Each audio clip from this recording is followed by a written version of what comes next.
6월 5일 말씀을 나누는 굿모닝 말씀 산책 시간에 오신 여러분들 진심으로 환영합니다. 오늘 말씀을 통해서 하나님과 더 가까워지는 그런 관계를 형성하고 또 하나님과 긴밀한 관계 속에서 하루를 승리하는 삶을 살게 되시길 예수님의 이름으로 축복합니다. 오늘 함께 나누실 말씀은 원래는 예레미야가 1장 12절에서 17절의 말씀인데 어제 말씀까지 함께하여 좀 다소 긴 문장이지만 1장 1절부터 17절까지를 전부 함께 읽어보도록 하겠습니다. 예레미야가 1장 1절에서 17절 말씀입니다. 슬프다 이 성이여, 전에는 사람들이 많더니 이제는 어찌 그리 적막하게 앉았는고. 전에는 열국 중에 크던 자가 이제는 과부같이 되었고, 전에는 열방 중에 공주였던 자가 이제는 강제 노동을 하는 자가 되었도다. 밤에는 슬피우니 눈물이 뺨에 흐름이여 사랑하던 자들 중에 그에게 위로하는 자가 없고 친구들도 다 배반하여 원수들이 되었도다.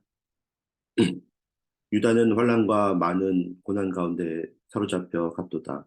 그가 열국 가운데에 거주하면서 쉴 곳을 얻지 못하며 그를 핍박하는 모든 자들이 궁지에서 그를 뒤따라 잡았도다. 시온의 도로들이 슬퍼하며 절기를 지키려 나아가는 사람이 없음이로다. 모든 성문들이 적막하며 제사장들이 탄식하며 처녀들이 근심하며 시온도 곤고를 받았도다. 그의 대적들이 머리가 되고 그의 원수들이 형통함은 그의 죄가 많음으로 여호와께서 그를 곤고하게 하셨습니다. 어린 자녀들이 대적에게 사로잡혔도다.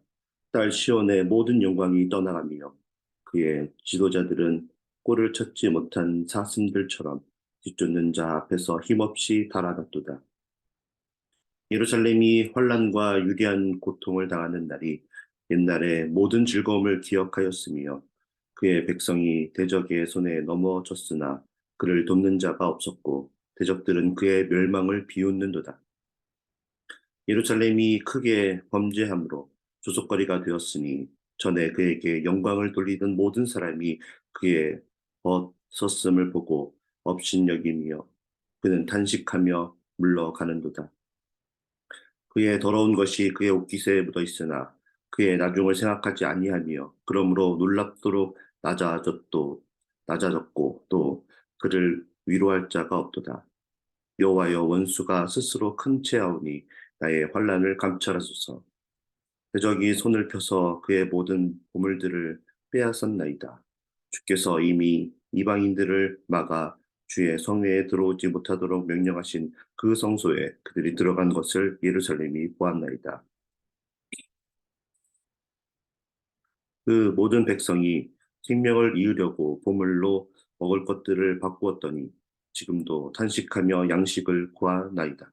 나는 비쳐나오니 여호와여 나를 돌보시옵소서. 12절입니다.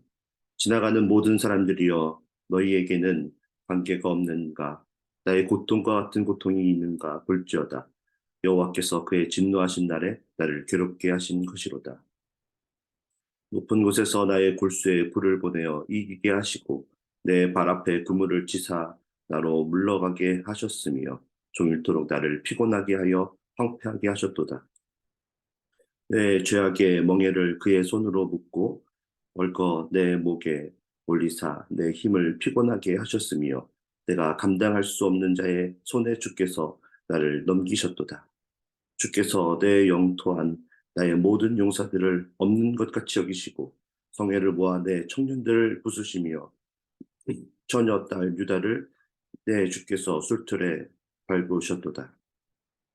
이로 말미암아 내가 우니 내 눈에 눈물이 물같이 흘러내리며 나를 위로하여 내 생명을 회복시켜 줄 자가 멀리 떠났음이로다. 원수들이 이김에 내 자녀들이 외롭도다. 시온이 두 손을 폈으나 그를 위로할 자가 없도다. 여호와께서 야곱의 사방에 있는 자들에게 명령하여 야곱의 대적들이 되게 하셨으니 예루살렘은 그들 가운데 있는 불결한 자가 되었도다. 아멘.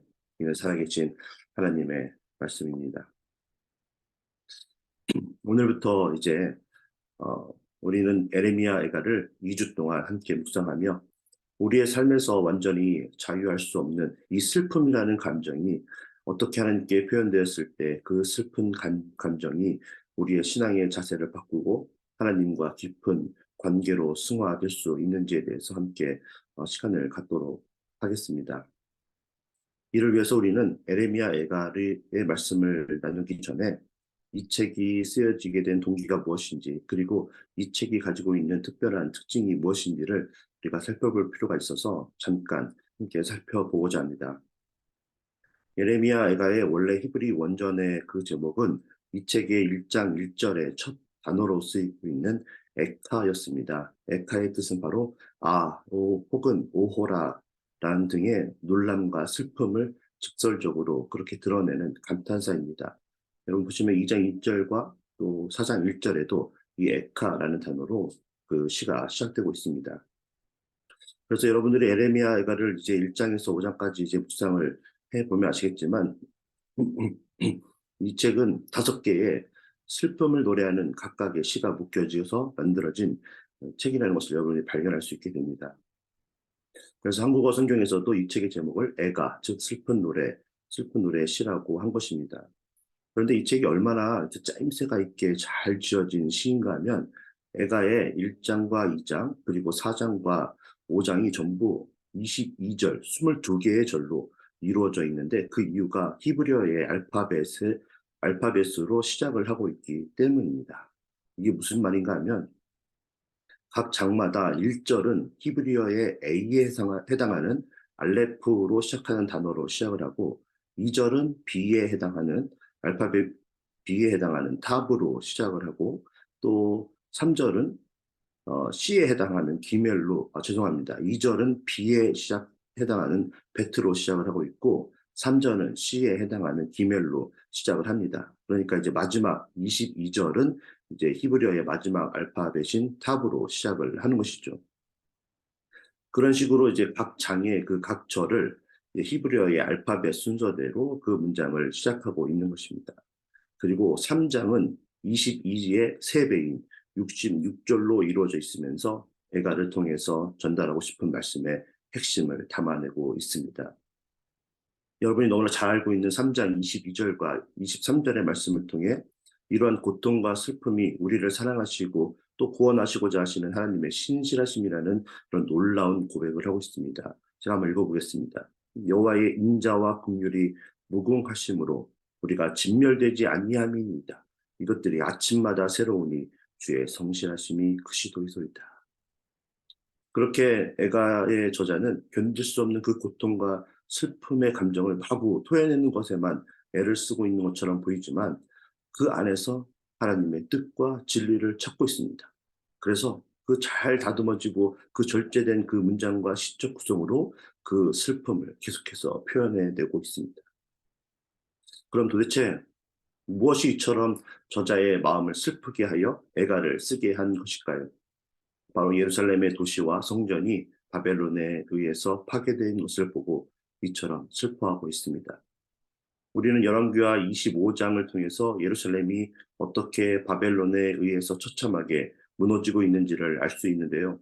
열왕기하 25장 9절에 보면 여호와의 성전과 왕궁을 불사르고 예루살렘의 모든 집을 귀인의 집까지 불살랐으며 라고 기록하며 불타고 있는 예루살렘을 우리가 볼 수 있습니다. 그리고 13절을 통해서 성전의 선물들이 노략을 당하고 있는 것을 볼 수 있습니다. 갈대아 사람이 또 여호와의 성전의 두 놋 기둥과 받침들과 여호와의 성전의 놋 바다를 깨뜨려 그 놋을 바벨론으로 가져가고 그리고 수없이 많은 사람들이 바벨론으로 포로가 되어 끌려가고 있는 것을 11절, 25장 11절을 통해 알 수 있습니다. 성중에 남아있는 백성과 바벨론 왕에게 항복한 자들과 무리 중 남은 자는 시위대장 느부사라단이 모두 잡아가고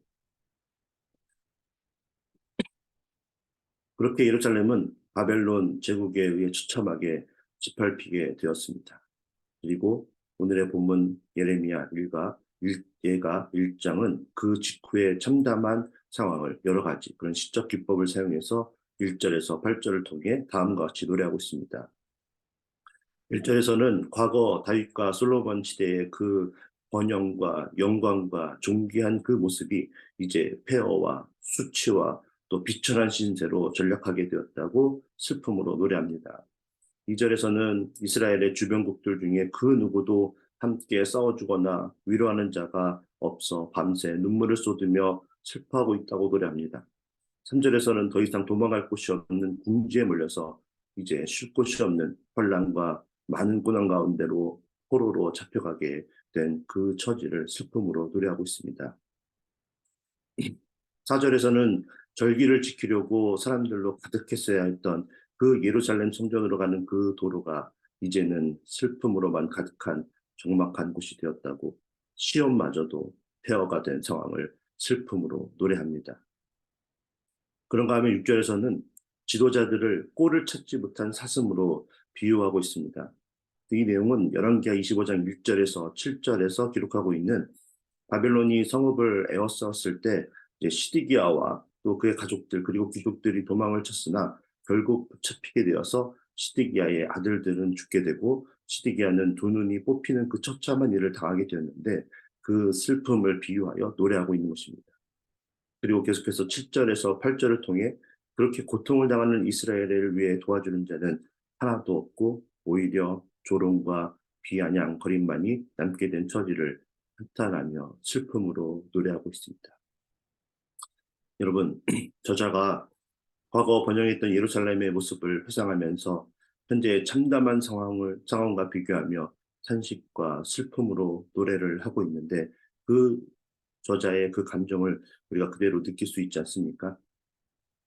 그런데 이 예레미야가 탄식과 그 슬픔만을 노래하며 이 노래를 부르고 있는 사람들을 계속해서 절망으로 빠지기만 하는 것이 아니라 이 노래를 함께 부르고 있는 사람들이 희망을 품고 소망에 대해서도 노래하게 만들고 있습니다.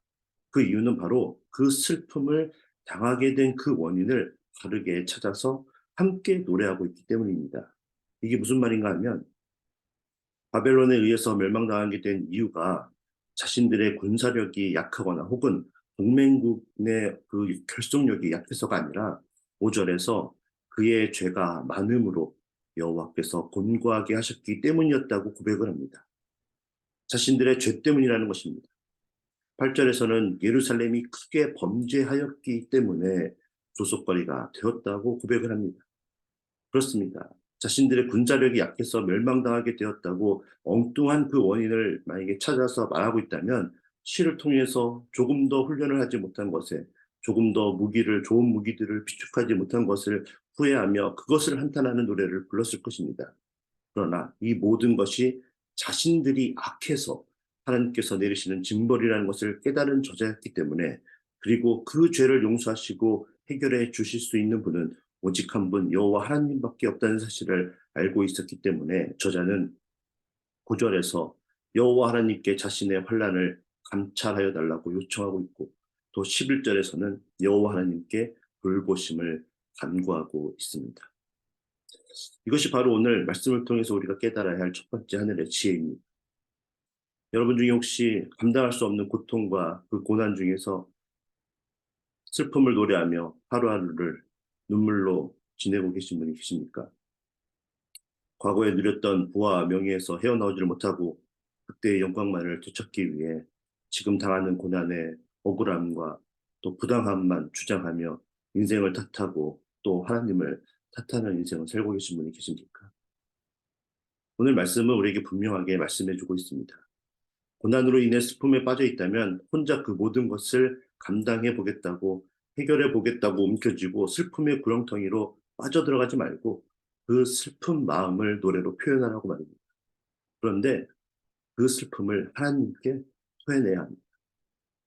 그렇게 우리가 고난 중에도 하나님을 바라보고 하나님께 기도하며 나아갈 때 우리는 그 모든 문제의 원인과 그 해결 방법을 세상으로부터 찾지 않게 되고 나로부터 그 원인을 발견하고 나와 하나님과의 관계를 회복하기 위해 나의 죄를 하나님께 자백할 수 있게 됩니다.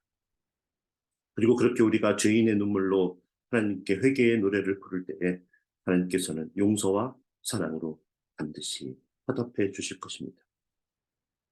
그런데 여러분, 오늘 말씀을 전하고 들은 우리 모두는 이처럼 감당할 수 없는 고난 가운데 빠져야만 회개의 자리로 나아가는 어리석은 자가 되지 말아야 되겠습니다. 왜 우리는 은혜를 베풀어 주시기를 원하시는 하나님이 우리 아버지이신데도 불구하고 항상 우리의 힘과 능력으로 모든 문제를 해결해 보려고 애를 쓰는 것일까요? 우리의 죄로 인해 고난받고 있는 것이라고 성령님을 통해서 그렇게 친절하게 우리에게 알려주신데도 불구하고 우리는 왜 애써 부인하고 못 들은 척하며 다른 곳에서 그 이유를 찾으려고 하는 것일까요? 그래서 우리는 항상 우리가 뭔가를 할 수 있는 것이 하나도 없는 그 궁지까지 몰려가야만 납작 엎드리고 하나님께 용서와 구원의 손길을 간구하게 되는 것일까요? 저자는 오늘 말씀 예레미야가 1장 12절에서 주위를 아무리 둘러봐도 자신의 고통과 같은 고통을 당하는 자가 없다고 말합니다. 13절에서는 골수에 불이 내려진 것과 같은 극심한 고통으로부터 자신이 피하고 싶은데도 그물이 쳐져 있어서 피할 수가 없고 그래서 영혼과 육체가 극심하게 피곤하고 황폐하게 되었다고 말합니다. 14절에서는 나의 죄악으로 인해 멍에가 메어지게 된 것을 알겠는데 이제는 자신이 감당할 수 없는 자의 손에 넘겨져서 아무것도 할 수 없는 처지가 되었다고 말합니다. 왜 감당할 수 없게 되었습니까? 15절 앞부분입니다. 하나님께서 모든 용사들을 없는 것 같이 여기셨기 때문이었습니다. 내가 능력도 있고 힘도 있고 돈도 있는데 그래서 그것으로 나의 삶의 고난을 이겨내 보려고 하는데도 아무런 소용이 없는 것은 하나님께서 그것들이 아무 소용이 없게 하시기 때문이라는 것입니다. 그런 극한 상황의 처지에 놓이게 된 것이죠. 그런데 더 큰 문제가 있습니다. 우리의 죄악으로 인해 우리의 주변 사람들, 우리가 사랑하는 가족들과 우리의 자녀들이 고통을 함께 받게 된다는 것입니다. 15절을 보니까 성회를 모아서, 여기서 성회는 바벨론입니다. 바벨론을 통해 청년들을 부수심이 술틀에 밟으신 것과 같이 부수셨다고 말해줍니다. 포도주 틀에 포도를 넣고 그 밟는 행위는 하나님께서 행하시는 무서운 진노의 심판을 상징하는 표현으로 성경에 자주 사용되고 있는 가장 극심한 징벌의 형태입니다. 자신과 자신의 조상들이 저지른 그 불순종의 죄가 이제 앞으로 바벨론에서는 70년의 그 노예 생활을 하게 만들게 되었는데 이제 막 태어나게 되는 그들의 자녀 또한 그 징벌을 함께 받게 되는 것입니다. 그래서 16절에서 자신의 자녀들에게까지 미치는 그 죄의 영향을 생각하며 눈물이 물같이 흘러내리는데 나를 위로하여 내 생명을 회복시켜 줄 하나님께서는 이미 멀리 떠났기 때문에 이것을 극복할 수 있는 방법이 없고 그래서 자녀들이 외롭게 되었다고 슬픔으로 노래하고 있습니다. 왜 우리는 이런 극한 궁지의 상황에 몰릴 때까지 그렇게 우리가 하나님께 나아가지 못하는 것일까? 그러면 우리는 이처럼 하나님의 마음이 멀리 떠나기 전에 죄를 뉘우치고 회개해야 합니다. 우리가 손쓸 수 없는 막다른 골목까지 가야만 그 극한 상황에 놓여야만 우리의 죄를 자백하며 하나님을 찾게 되는 어리석음에서 벗어나야 합니다. 왜 그렇습니까? 우리가 감당해야 할 그 죄의 대가가 너무나 크기 때문입니다. 그래서 저자는 9절에서 이렇게 우리에게 경고해 줍니다. 그의 더러운 것이 그의 옷깃에 묻어 있으나 그의 나중을 생각하지 아니하며 지금 내가 저지른 죄로 인해서 나의 인생에 아무런 해도 없고 또 어려움도 없으니까 아무렇지도 않게 생각하고 있다는 것입니다. 여러분, 더러운 것이 옷에 묻었을 때 바로 물에 빨게 빨면 깨끗해져서 다시 우리가 입을 수 있는데도 불구하고 대수롭지도 않게 생각하고 그냥 놔두었다가 해결하지 못하고 그 옷을 버릴 때가 얼마나 많이 있습니까? 검은 옷일 때에는 그나마 표가 나지 않아서 우리가 모를 수도 있습니다. 그런데 예수 그리스도를 우리의 구세주로 믿고 우리가 죄 사함을 받아서 빛 가운데 새롭게 태어난 하나님의 자녀가 되는 순간 내주하시는 성령님의 도우심으로 우리는 우리가 저지르는 죄가 죄인 줄을 알게 되었습니다. 얼마나 큰 하나님의 은혜입니까? 그러나 그런 은혜를 누리고 있음에도 불구하고 많은 선지자들이 그 선지자들을 보내서 이스라엘에게 경고를 하셨지만 옷깃에 묻은 더러운 것이 나중에 어떤 결과로 이어질지를 생각하지 않고 대수롭지 않게 여기고 그냥 놔두었던 이스라엘처럼 우리도 성령님께서 깨닫게 하여 주시는데도 불구하고 그 경고를 무시하고 계속해서 죄를 짓는 어리석음이 우리 안에 있지는 않습니까? 오늘 말씀을 들은 우리 모두는 성령님께서 우리의 죄를 깨닫게 해주시면 즉각적으로 회개의 자리로 나아가서 선지자의 경고를 무시하여 죽게 되었던 이스라엘이 처하게 된 12절에서부터 16절까지의 상황이 우리들 인생에서는 일어나지 않게 되는 그런 복된 삶을 살 수 있게 되길 예수님의 이름으로 축복합니다. 우리 함께 기도하겠습니다. 사랑과 은혜의 하나님, 오늘도 말씀을 통하여 우리가 더 극한 궁지에 몰리기 전에 우리의 죄를 생각하고 깨닫게 하여 주시고 회개의 중요성을 알게 하여 주시는 데 감사를 올려드립니다. 외부에서 원인을 찾기보다 우리 안에서 잘못이 없는지를 먼저 살펴보는 지혜를 허락하여 주시고, 그래서 우리의 옷깃에 묻은 그 죄를 발견하고 얼룩이 지기 전에 속히 빨아 없앨 수 있는, 그래서 하나님과의 관계가 멀어지지 않는 그런 복된 삶을 살도록 인도하여 주시옵소서. 하나님께 우리의 죄를 자백하며 회개함으로 하나님과 더 가까워지는 오늘을 사는 우리 모두가 되게 하여 주실 줄 믿고 예수님의 이름으로 감사하며 기도하옵나이다. 아멘. 우리가 이 시간 함께 합심하여 기도하기를 원합니다. 오늘부터 Ladies and Move라는 전체 주제로 VBS가 5일 동안 진행이 됩니다. 특별히 오늘 하루 VBS에 참여하는 모든 아이들이 오늘 주제를 생각하며 모래 위에 짓는 집이 아니라 반석 위에 집을 짓는 것이 지혜로운 자라는 것을 깨닫고 하나님의 말씀만을 붙들고 살아가는 아이들이 되게 해달라고 함께 기도해 주시기 바랍니다. 5일 동안 우리 아이들이 하나님을 알아가는 즐거움을 마음껏 누릴 수 있도록 목회자분들과 선생님들 그리고 봉사자들에게 영육간의 강건함을 허락해 주시고 아이들이 다치거나 아프지 않도록 보호하여 주시고 모든 일정 가운데 함께하여 달라고 힘써 함께 기도하도록 하겠습니다. 어제 새 가족을 입교하신 우리 분들을 위해서 기도해 주시고 또 이번 달은 브라질 교회에 있는 오지 목사님, 로마 사모님을 위해서 그들의 사역과 또 자녀를 구하고 있는데 자녀를 위하여 우리 기도하기를 원합니다. 또 치유 중에 있는 우리 환우 중에 있는 환우분들을 위해서 기도해 주시고 신분의 어려움과 또 경제적인 어려움, 관계의 어려움으로 인해서 힘들어하는 우리 성도님들을 위해서 함께 기도하며 세상으로 나아가도록 하겠습니다. 기도합니다.